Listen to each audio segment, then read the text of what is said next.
Hoje nós estamos compondo o segundo dia do ciclo de mensagens sobre Maria de Betânia. E eu quero dar o título a essa mensagem, Manifestação Espontânea. Maria não seguiu nenhum protocolo para adorar. Ela não tinha nenhum esquema litúrgico para manifestar a Jesus a sua adoração.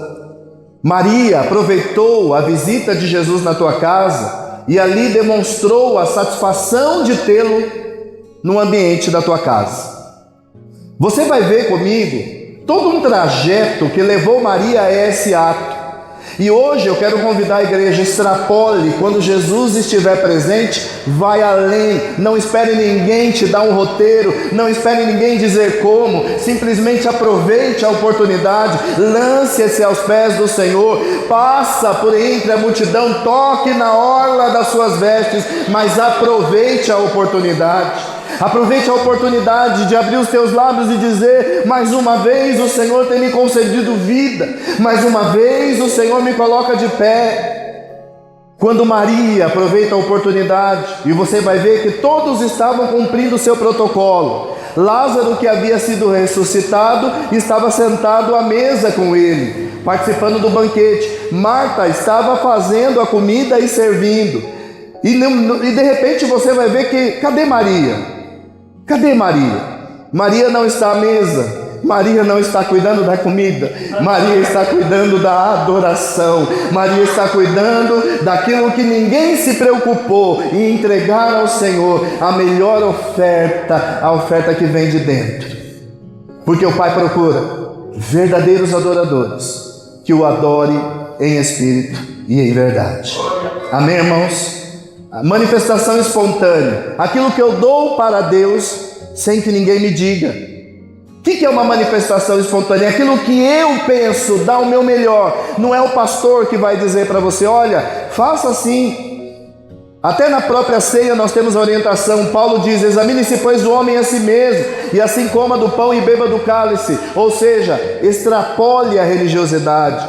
Meu irmão, eu sempre tenho, e minha irmã, eu sempre tenho um pouco de incômodo. Isso é meu, não estou falando que é certo ou errado. Mas quando nós entramos dentro de um ambiente que todo mundo está vestido igual, falando igual, revelando a Deus a adoração igual, uma coisa muito uniforme, uma coisa ensaiada, está longe de ser algo extravagante, algo que extrapola, algo espontâneo. É bom estarmos aqui no domingo de manhã, mas a pergunta é: o que você está fazendo para revelar para Deus que a sua adoração era uma adoração espontânea? Maria de Betânia, ela saiu do protocolo de estar sentada à mesa, ela saiu do protocolo de estar servindo a comida, a trivialidade do momento, mas ela entregou ao Senhor, ela foi aos pés dele e ungiu os pés do Senhor com bálsamo. Amém, irmãos? Então hoje a manifestação espontânea de Maria, nós vimos na semana passada a sensibilidade espiritual daquela mulher. Quando ela se encontra com o Senhor Jesus, ela para tudo para ouvir, ela tem sensibilidade. Quem tem sensibilidade espiritual ouve, porque aquilo que vai ser ouvido deverá ser retido dentro do coração. Maria de Betânia nos ensina a sensibilidade espiritual, e hoje a atitude de Maria nos leva à manifestação espontânea. Vamos extrapolar a religiosidade, amém, irmãos? Amém? Mas lá quando o pastor pede para levantar a mão, eu levanto a mão. Quando o pastor pede para eu olhar para o lado, eu olho para o lado. Mas eu quero perguntar da sua manifestação. O que você apresenta para o Senhor? Eu quero colocar vocês na história. Abra sua Bíblia. Vamos lá comigo em João, a partir do versículo 55. João 11, 55. Eu vou pedir para você muita atenção nessa passagem. Tem detalhes que a gente não pode deixar escapar. Jesus estava entrando agora no momento crucial dos planos, do projeto de Deus dele nessa terra. Jesus tinha uma vida pública.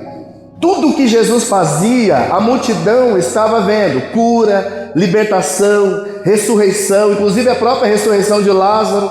Era público, o ministério de Jesus era público, porque ele andava de cidade em cidade. Tudo que Jesus fazia estava sendo observado. Jesus estava sob análise apurada dos olhos das pessoas cotidianamente.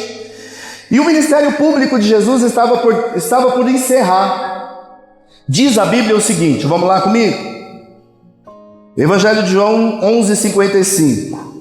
Ao se aproximar a Páscoa judaica, muitos foram daquela região para Jerusalém, a fim de participarem das purificações cerimoniais antes da Páscoa. Continuavam procurando Jesus e no templo perguntavam uns aos outros: o que vocês acham? Será que ele virá à festa? Mas o chefe dos sacerdotes e os fariseus tinham ordenado que, se alguém soubesse onde Jesus estava, o denunciasse para que o pudessem prender. Por que eu quero colocar vocês na história a partir do final deste capítulo? Porque aqui nós temos alguns detalhes que vão indicar por que Jesus foi até Betânia, na casa de Maria, da casa de Lázaro e na casa de Marta. Bom, nós temos alguns indícios aqui. A Páscoa era um acontecimento. A Páscoa era uma festividade que levava os judeus a um preparo extraordinário. O judeu não ia comer a Páscoa, né, o novilho da Páscoa, ele não ia comer o cordeiro da Páscoa sem antes ele passar pelo processo da purificação. A Páscoa para os judeus era uma festividade que extrapolava apenas o encontro familiar ou a troca de chocolate ou a troca de visita um na casa do outro. Para o judeu, o cordeiro pascual, para ser comido em família com todas as ervas aromáticas, o judeu tinha que passar por um processo de autoanálise. E se ele percebesse que ele estivesse impuro, ele tinha que subir a Jerusalém e passar pelo processo de purificação. Quais são, portanto, as impurezas detectadas pelo judeu para que ele não pudesse comer o coelho pascual? Primeiro, se ele tivesse tocado em algum defunto, ele era impuro, ele não poderia participar da Páscoa. Segundo, se ele tivesse tido alguma doença alérgica ou alguma doença contagiosa, ele também deveria passar pelo processo, pelo ritual da purificação. Por isso que a palavra, quando nós estamos lendo, está falando: os judeus que moravam no campo subiam a Jerusalém para lá no templo passarem para o processo de purificação. Isso antes da Páscoa. Quer dizer, o judeu tinha consciência, e tem até hoje, que para participar da Páscoa, ele precisa ter o coração purificado e se purificar de todas as suas contaminações. O ritual dizia o seguinte: mate uma novilha vermelha, uma vaca nova, daquela cor alaranjada, sem nenhuma mancha. Você tinha que queimar essa vaca até ela ficar em cinzas, misturar cinza em água, e essa cinza misturada em água, ele banhava-se nisso, porque era cinza de uma novilha sem nenhuma mácula, representando pureza, com a água, que significa limpeza. A mistura purificava no ritual judaico, isso significa purificação. Se ele tocou em alguma coisa morta, se ele tivesse acesso ou tocado alguma coisa impura, ou se ele tivesse passado por uma doença, então esse era o ritual do judeu. Por isso que havia essa grande multidão de pessoas indo para Jerusalém. Não era só para comemorar a Páscoa, mas era para se purificar.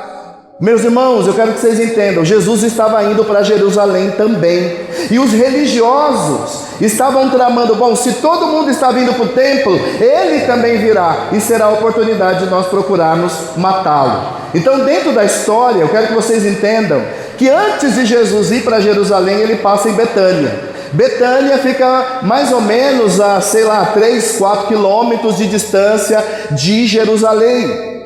Jesus passa na casa dos seus amigos. Seus amigos são Lázaro, Marta e Maria. Vamos continuar a leitura. Agora nós vamos continuar no capítulo 12, os últimos dias de vida de Jesus. E aqui nós vamos ter outros detalhes. Preste atenção. 6 dias antes da Páscoa, vocês estão entendendo, irmãos? Todos os judeus estão afluindo para Jerusalém. Jesus também tinha que ir para Jerusalém, porque ali ele seria morto. Então Jesus estava caminhando para terminar a sua vida pública. Jesus estava caminhando para encerrar o seu trabalho público, para então ele cumprir o seu propósito, o propósito do Pai. Então, 6 dias antes da Páscoa, olha que interessante, Jesus chegou a Betânia, uma cidade próxima a Jerusalém. Então, 6 dias antes dos judeus comemorarem a Páscoa, Jesus passa na casa dos seus amigos. Então vamos ver. Onde vivia Lázaro, a quem ressuscitara dos mortos. Ali prepararam um jantar para Jesus. Marta servia, enquanto Lázaro estava à mesa com ele. Então Maria pegou um frasco de nardo puro, que era um perfume caro, derramou sobre os pés de Jesus e os enxugou com seus cabelos. E a casa se encheu com toda a fragrância do perfume. Repita comigo: a casa ficou perfumada. Olha esse detalhe. Enquanto Jesus esteve na casa, eles sentiram o aroma de perfume. Perfume traz uma memória afetiva para nós. Quem às vezes não sente um cheiro de um perfume e te arremete a alguma coisa que aconteceu, bom ou ruim, do passado? Você sente um cheiro e fala assim: nossa, isso me lembra quando eu namorava a Fernanda. Alguém já ouviu falar do quasar? Me banhava na cabeça aos pés, achava que estava arrasando. Hoje eu não suporto. Mas eu usava. Tinha um outro que era essencial. Olha isso. Traz memórias afetivas. Maria derrama um perfume e a casa inteira fica perfumada. Mas um dos discípulos, chamado Judas Iscariote, que mais tarde iria traí-lo, fez uma objeção. Por que esse perfume não foi vendido e o dinheiro dado aos pobres? Seriam 300 denários. Ele não falou isso por se interessar pelos pobres, mas porque ele era ladrão. Olha isso, irmãos. A Bíblia diz que Judas cuidava da bolsa comum. Todas as ofertas que eram recebidas ficavam nessa bolsa comum. E segundo esse relato, parece que ele não só cuidava, como ele metia a mão e roubava o que era ofertado para a manutenção da vida da missão de Jesus. Sendo responsável pela bolsa de dinheiro, costumava tirar o que nela era colocado. Olha isso, irmão, coisa feia. Ele era acostumado a tirar dinheiro que era colocado. Então ele não estava preocupado com o fato de Maria ter despejado algo nos pés de Jesus e ser muito caro e desperdício, porque o pobre... Não, ele estava preocupado: se tivesse colocado na bolsa, eu roubaria. Então veja que coisa interessante o contraste do discípulo para Maria. Respondeu Jesus: deixa ela em paz, que o guarde para o dia do meu sepultamento, pois os pobres vocês terão consigo sempre, mas a mim vocês nem sempre terão. Enquanto isso, uma grande multidão de judeus, ao descobrir que Jesus estava ali em Betânia, veio, não apenas por causa de Jesus, mas também para ver Lázaro, a quem ele ressuscitara dos mortos. Todo mundo estava curioso para ver o homem que havia sido ressuscitado. Assim, o chefe dos sacerdotes fizeram planos para matar também Lázaro, pois por causa dele, muitos estavam se afastando dos judeus e crentes em Jesus. Você sabe qual que era a maior preocupação dos judeus? Era perder gente. A preocupação dos judeus era que, ao ver quem era Jesus, ao ver o ministério, ao perceber das coisas que Jesus fazia, porque a Bíblia fala que quando as pessoas ouviam Jesus pregar, as pessoas falavam: não, esse homem não prega como qualquer outro, ele prega como quem tem autoridade. Era convencimento. Jesus tinha a palavra de sabedoria e aquilo convencia as multidões. E para além de convencer as multidões também eram convidadas. Elas deixavam os seus postos, elas largavam as suas velhas vidas para seguir Jesus. Bom, eu quero fazer alguns comentários que são extremamente importantes nessa passagem. Eu falei para vocês do ritual de purificação. E agora eu quero falar desta unção de Maria de Betânia. Porque quando você vê o cenário, Jesus chega na casa dos amigos. Até aí tudo bem. Jesus é recebido pelos amigos, é colocado à mesa, a mesa é servida. Até aí tudo bem. O protocolo segue naturalmente. Recebi um amigo, ele está vindo aqui, ele está de passagem, vou recebê-lo. Mas note que Maria não estava recebendo qualquer amigo. Note que Maria tinha consciência de que quem estava na casa dela não estava ali de passagem. Ele deveria marcar, ela deveria ter consciência de que aquela passagem marcaria a vida dela para toda a sua existência. Maria entendeu que a passagem de Jesus não era uma passagem simplesmente para uma troca trivial de palavras, para uma troca ali de amigos. Ela queria aproveitar aquele tempo para manifestar aquilo que estava dentro dela. A verdadeira adoradora tinha que aproveitar o tempo que ela estava na presença dele e extrapolar o protocolo. Não era só ficar na mesa, não era perder tempo na conversa trivial, era mostrar que ela reconhecia que ele era Deus e ele merecia a adoração naquele momento. Maria não estava, olha que interessante, Maria não estava no protocolo religioso, Maria não estava no protocolo da amizade, Maria estava no protocolo da adoradora, Maria estava no protocolo da serva, Maria estava no protocolo da adoradora extravagante. Ela não ia apenas desfrutar da companhia dele na mesa, mas ela ia aproveitar o tempo para revelar a ele o que uma adoradora é capaz de fazer. Amém, irmãos? Então eu estou colocando vocês dentro dessa perspectiva, porque Maria, ela age diferente de Marta novamente.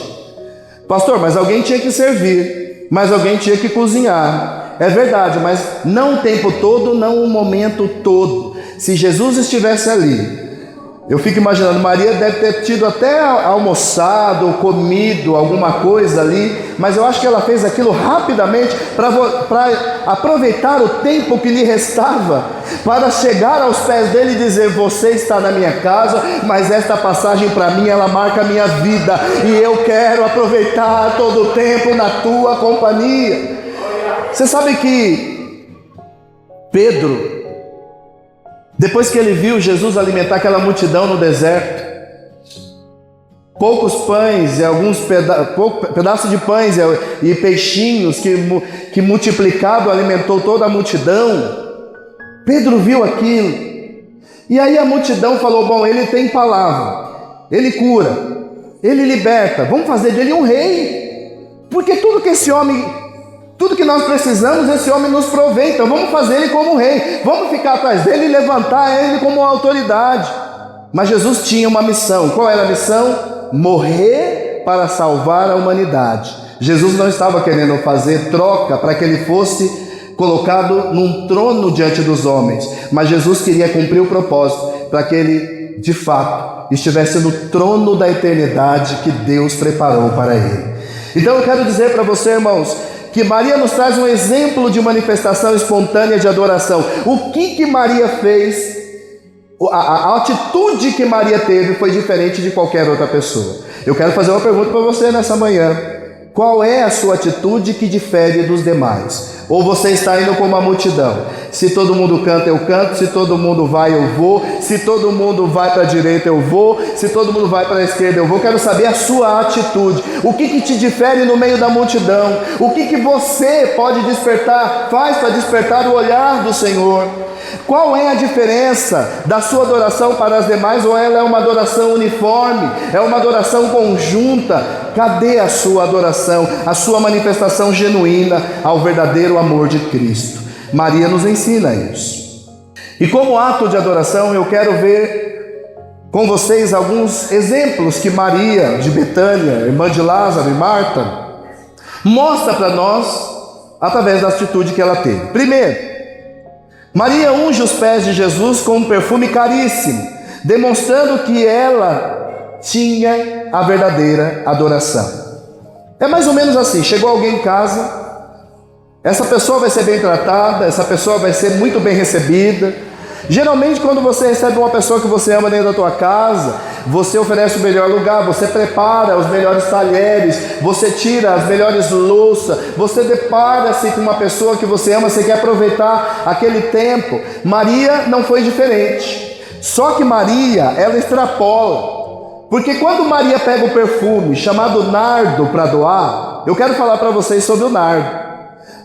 O nardo é um perfume que para os judeus simboliza luxo, riqueza. Não era qualquer família que tinha um nardo em casa. E se a família tinha um nardo em casa, era para duas situações: ou para o casamento, ou para sepultamento. Eram duas ações específicas que o nardo era utilizado para revelar que aquela família se preocupou em guardar aquele perfume para duas ocasiões extremamente importantes: ou quando alguém da família se casava, ou quando alguém da família morria. Sendo assim, meus irmãos, o que Maria faz?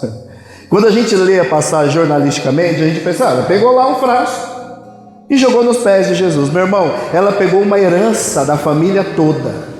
Aquilo ali era uma oportunidade única em que a família, guardando aquele bem precioso, ela utilizaria para uma ocasião familiar, para alguém muito especial, ou alguém que casasse ou alguém que morresse. Maria não pensou duas vezes, vai para Jesus. Ela pega aquele perfume guardado. Aliás, quando a gente analisa a ideia do perfume, eu quero falar depois com mais detalhe a ideia do perfume. Quando a gente compra um perfume caro, o que acontece? Quando nós compramos um perfume bem caro, e aí você compra um perfume de ml, aquela coisa assim, quando você vai passar, você vai assim, ó.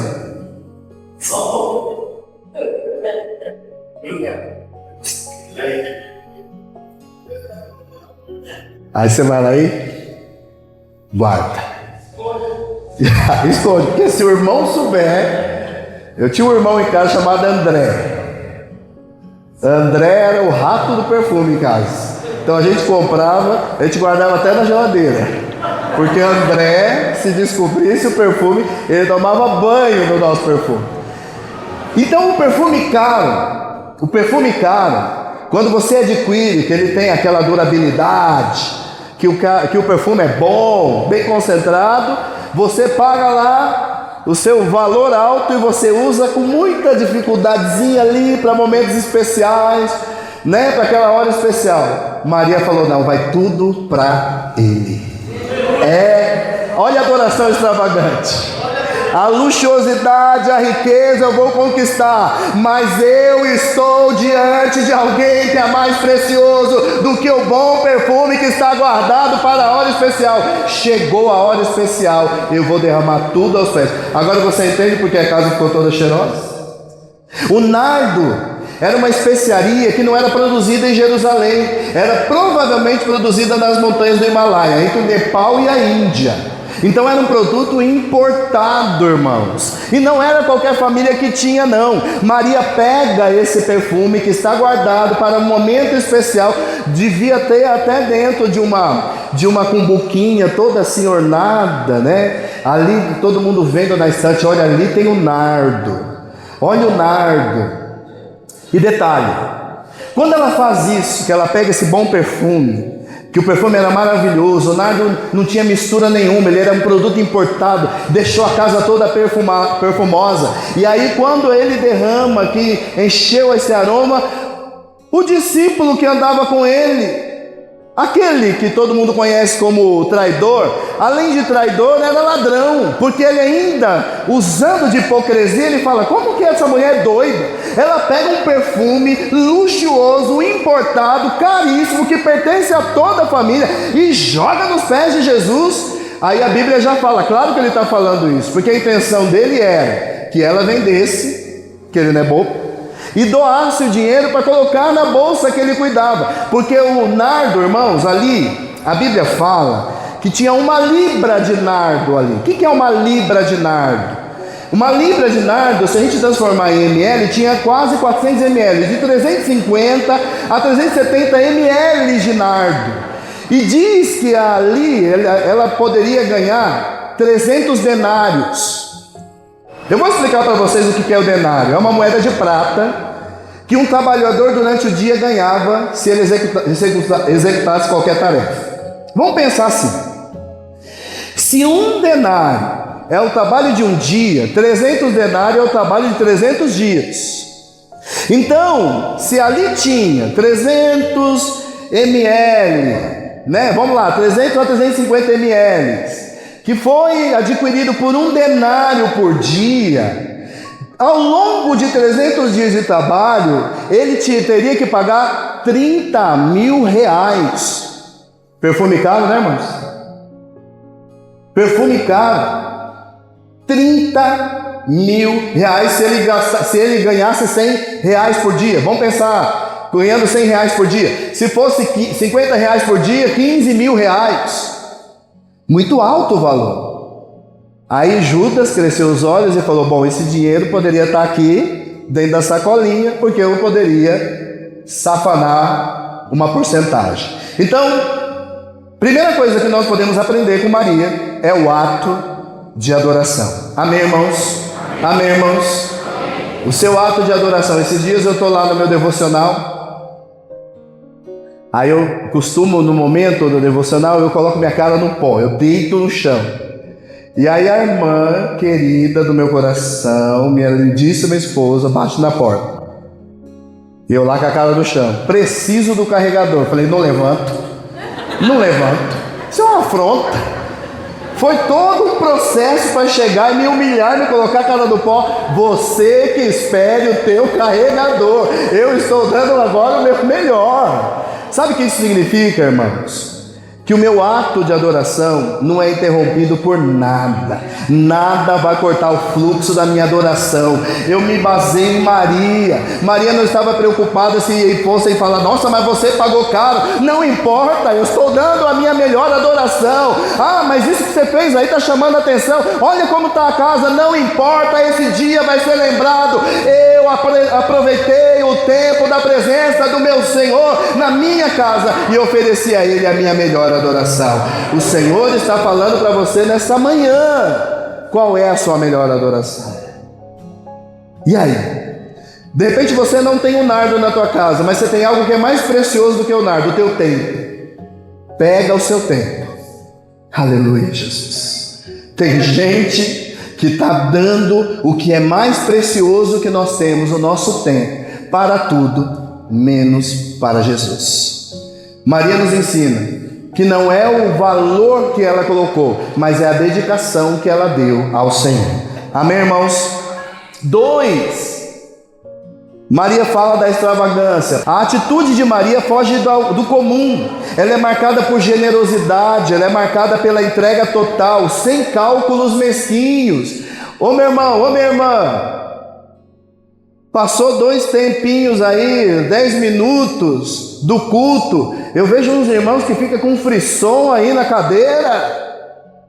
Eu vejo uns irmãos assim, agoniado quando está um pouquinho de calor, quando as crianças estão fazendo barulho. Eu vejo uns irmãos incomodados. Mas quando nós estamos com a cara no celular, vendo TikTok, mandando mensagem, eu fico imaginando no dia que nós fomos todos apresentar ao Senhor, Ele vai colocar o WhatsApp no telão. E aquele dia que você poderia estar adorando o Senhor, você está dando like em coisas que não agradam ao Senhor, mas quer entrar no céu. Eu tenho direito, eu fui para a igreja, eu fui no culto, eu ouvi a palavra, mas eu quero falar da extravagância, que é aquilo que foge do comum. Eu quero falar daquilo que Maria nos entrega como uma revelação sublime. Maria fala: eu não vou só dar a minha companhia à mesa, eu não vou apenas servi-lo, eu vou dar a Ele algo que ninguém pensou. Sabe o que é uma adoração extravagante? É você fazer para Deus aquilo que ninguém pensou em fazer. Por isso que Deus usa pessoas como a Mag, por exemplo. Vai eu tentar fazer uma adoração fazendo os movimentos dela. Primeiro que eu não ia sair do lugar, os irmãos vão pensar que eu estou aqui sendo uma paisagem representando e a música rolando. Eu vejo o talento de alguns irmãos que extrapola. Eu vejo que algumas pessoas até têm aquela coisa do tocar. Aqui, eu vejo tocando. Tem gente que toca o básico, que é aquela coisa para formalidade. Mas eu vejo aqueles que não, eu vou extrapolar. O que Deus me deu é para eu desenrolar cada vez mais, eu vou desenvolver mais. Ele merece a minha adoração. Quem fica no lugar comum Quem fica no básico não está mostrando para o Senhor a extravagância que você pode dar a Ele, dando o melhor. A extravagância aqui, meu irmão, não é para aparecer, não. A extravagância é para reconhecer que o que Ele me deu é pouco quando eu devolvo para Ele a minha adoração. Eu tenho que dar algo além. Eu li um versículo, nossa, meu Deus, Senhor. Meu irmão, se você já está assim no versículo, vai no capítulo inteiro. Tem gente que lê uma passagem porque o Senhor é o meu pastor.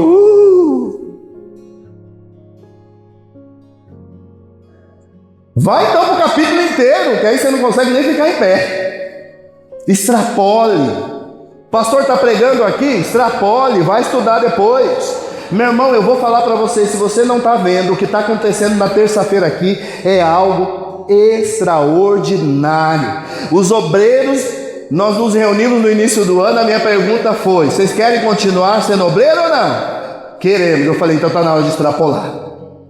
Está na hora de não seguir no lugar comum, continuar no lugar comum. Está na hora da gente extrapolar. Meus irmãos, o que Deus está fazendo em cima desse altar, com esses obreiros da casa do Senhor, Deus não trouxe obreiros novos não, mas os que estão aqui estão aproveitando a oportunidade para mostrar coisas novas para o nosso Deus, extrapolar naquilo que Deus deu.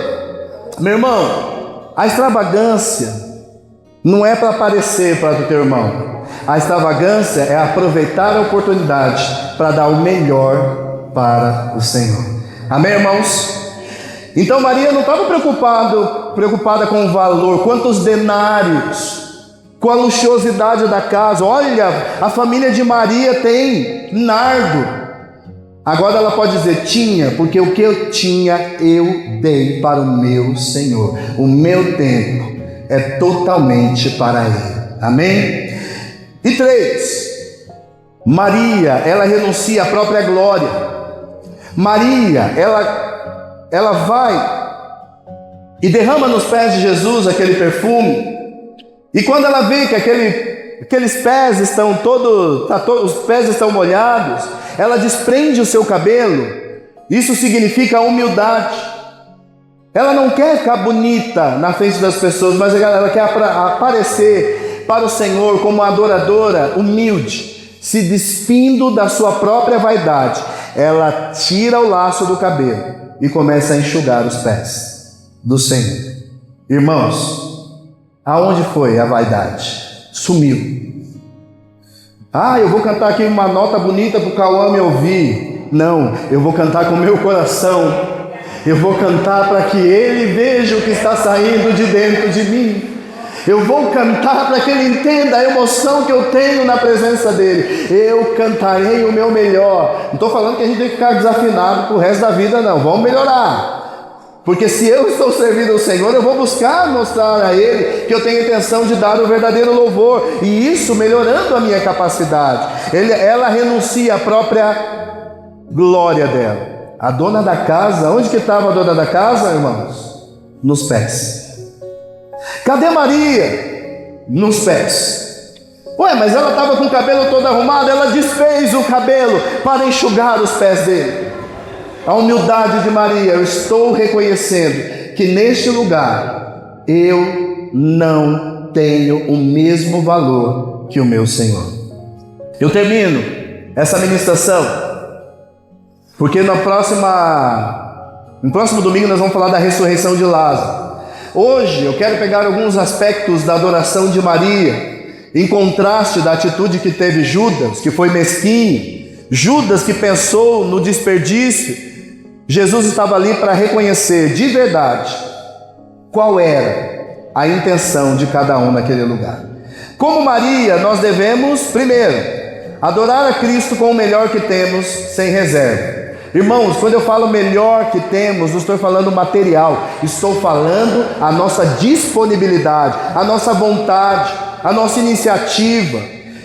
Eu costumo dizer que existem 2 tipos de líderes, o disponível e o ativo. O líder ativo é aquele que, eu não preciso dizer, ele tem uma iniciativa, ele tem projeto, ele abarca os irmãos. Olha, pastor, eu pensei, já chamei, já conversei. E tem o líder disponível. O líder disponível, ele está disponível, mas você precisa chamar o irmão para ter uma iniciativa. Quem sabe o Senhor nessa manhã está falando para você: não quero só disponibilidade, quero iniciativa. Deus te chamou para ser líder? Ok. Você é disponível? Ok. Mas quem sabe hoje o Senhor está falando: quero iniciativa. Saia do lugar comum, tome uma atitude, revele-se ao Senhor dando o seu melhor. E dar o seu melhor não é para aparecer, mas para mostrar ao Senhor que você tem intenção de aproveitar a oportunidade de demonstrar a Ele a sua devoção e a sua verdadeira adoração, sem reservas. Sem reservas. Ai, pastor, mas é tão difícil lidar com as pessoas. É mesmo. É por isso que quando você lê a Bíblia, ela vai falar assim que tem que suportar em amor. Tem irmãos que você vai amar, porque é fácil amar um irmão. É todo dia: paz do Senhor, tá tudo bem com você, eu vou orar com você. Mas nem todos se comportam desse jeito. Por isso a Bíblia fala: nós devemos suportar, porque haverá irmãos difíceis. Mas mesmo assim, eu tenho que servir e adorar sem reserva. Ou você acha que Maria, quando ofereceu aquela atitude, quando ela demonstrou aquela revelação de adoração, ela não foi criticada? Até o próprio discípulo, até Judas, o discípulo que estava todos os dias ali, não reconheceu aquilo como ato de adoração. E aí vem Jesus e defende Maria: pode deixá-la em paz, porque aquilo que outros poderiam ter feito, ela teve atitude. Sabe por que eu estou falando para o líder disponível que está aqui? Para você ter atividade? Porque muitas vezes o Senhor espera de você a atitude e não de nenhum outro. 2. Extravagância em devoção nunca é desperdício quando dirigida ao Senhor. Nossa, mas você fez tudo isso? Fiz, mas fiz do Senhor. É verdade, você passou esse tempo? Passei esse tempo. É verdade, você estava no chão adorando? Sim, eu estava. Porque não existe desperdício quando eu entrego para Ele. Quando é para Ele, sai do meu coração. Não importa o julgamento, não importa o que estão dizendo. Mas você dedicou todo esse tempo lendo a Bíblia? Não é possível, você tem todos esses livros aí. Ah, não é possível, você foi para a igreja de novo? Meu irmão, é o que a Bíblia está falando. A nossa adoração é totalmente dirigida a Ele. E o tempo para Ele não é desperdício nenhum. O tempo para Ele sempre é precioso, em nome de Jesus. E por último, nossa honra, nosso vestir, nosso falar, nosso portar-se, a nossa honra só encontra sentido quando estão colocadas nos pés do Senhor. Eu posso ter muitos valores lá na minha conta bancária, eu posso ser proprietário de bens, eu posso ter casas, propriedades, eu posso ter reconhecimento científico, eu posso desenvolver, eu posso descobrir coisas novas, mas tudo isso só tem valor se eu não me colocar no pedestal. Tudo isso só tem valor se o nome do Senhor foi reconhecido na minha vida. Eu posso ter todas... aliás, tem uma canção que a gente canta, né? Do que me adianta ter as riquezas desta terra, mas eu quero ser olhado por Ti. Eu preciso ter o Teu olhar. Eu preciso ter o Teu olhar. Então, como Maria, nós devemos adorar a Cristo, demonstrar a nossa adoração extravagante, e como Maria, nós devemos honrar ao Senhor com tudo o que nós temos e da melhor maneira.